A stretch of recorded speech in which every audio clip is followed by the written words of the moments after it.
Hello friends, ഇന്നൊരു നാടൻ മുളകിട്ടൊരു മീൻകറിയുടെ റെസിപ്പിയാണ്.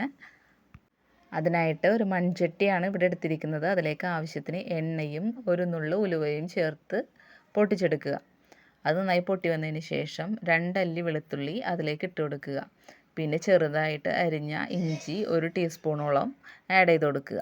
എരിവിനായിട്ട് ഇവിടെ എടുത്തിരിക്കുന്നത് 5 പച്ചമുളകാണ്. അത് ചെറുതായിട്ട് അരിഞ്ഞ് അതിലേക്ക് ഇട്ട് കൊടുക്കാം. ഇത് നന്നായിട്ട് വാട്ടിയെടുക്കുക. അതിനുശേഷം ഒരു സവാള ചെറുതായിട്ട് അരിഞ്ഞത് ഇതിലേക്ക് ഇട്ട് കൊടുക്കാം.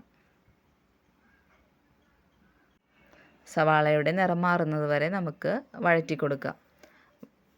നിറം മാറിക്കഴിഞ്ഞതിന് ശേഷം നമുക്കിതിലേക്ക് പൊടികളെല്ലാം ആഡ് ചെയ്ത് കൊടുക്കാം. മീനായിട്ട് ഇവിടെ എടുത്തിരിക്കുന്നത് കരിമീനാണ്. 3 എണ്ണമാണ് ഇവിടെ ഉള്ളത്. 2 ചെറുതും 1 വലുതും. 1 വലുതിനെ നമ്മൾ 3 കഷ്ണങ്ങളാക്കിയിട്ടുണ്ട്. സവാള വാടി വന്നതിന് ശേഷം അതിലേക്ക് 3/4 ടീസ്പൂണോളം മഞ്ഞൾപ്പൊടിയും 1.5 ടീസ്പൂൺ വലിയ ടീസ്പൂണാണ് അത് മുളക് പൊടിയും ഇതിലേക്ക് ആഡ് ചെയ്ത് കൊടുക്കുന്നുണ്ട്. പൊടികളുടെ എല്ലാം പച്ചക്കുത്ത് മാറുന്നത് വരെ നന്നായിട്ട് മിക്സ് ചെയ്ത് കൊടുക്കാം. അതിനുശേഷം മീൻകറിയുടെ പുളിക്കായിട്ട് തക്കാളി ഒരെണ്ണം നന്നായിട്ട് അരിഞ്ഞ് എടുത്ത് ഇതിലേക്ക് ആഡ് ചെയ്ത് കൊടുക്കുന്നുണ്ട്.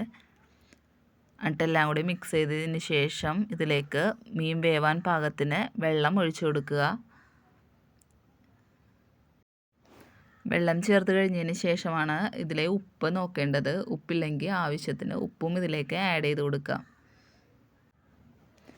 അതിനുശേഷം വെള്ളം നന്നായിട്ട് വെട്ടിത്തിളയ്ക്കുന്നത് വരെ വെയിറ്റ് ചെയ്യാം. തിള വന്നതിന് ശേഷം 5-6 കുരുമുളക് ചതച്ചതും കൂടി ഇതിലേക്ക് ഇട്ട് കൊടുക്കുന്നുണ്ട്. ഇനി ഇതിലേക്ക് നമ്മൾ നന്നായി ക്ലീൻ ചെയ്ത് വെച്ചിരിക്കുന്ന മീൻ കഷ്ണങ്ങളെല്ലാം ഒന്നൊന്നായിട്ട് ഇട്ട് കൊടുക്കാം. എല്ലാ ഭാഗവും ഒരേപോലെ വേവാൻ വേണ്ടിയിട്ട് ഒരു തവി വെച്ച് മീൻ കഷ്ണങ്ങളെല്ലാം വെള്ളത്തിലേക്ക് നന്നായിട്ട് പ്രസ് ചെയ്ത് കൊടുക്കുന്നുണ്ട്.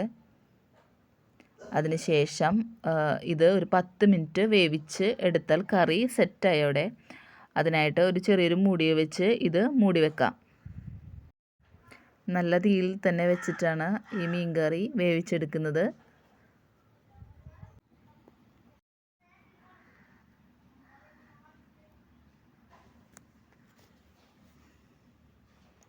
മീൻകറിയെല്ലാം ഇവിടെ റെഡിയായി. 10 മിനിറ്റിന് ശേഷം ഇത് തുറന്ന് നോക്കിയപ്പോൾ ഇതിൽ പുളിയുടെ കുറവുണ്ടായിരുന്നു. അപ്പോൾ വിനാഗിരിയാണ് ഇതിലേക്ക് പിന്നീട് ആഡ് ചെയ്ത് കൊടുത്തത്. ഇപ്പോൾ കറി സെറ്റായി.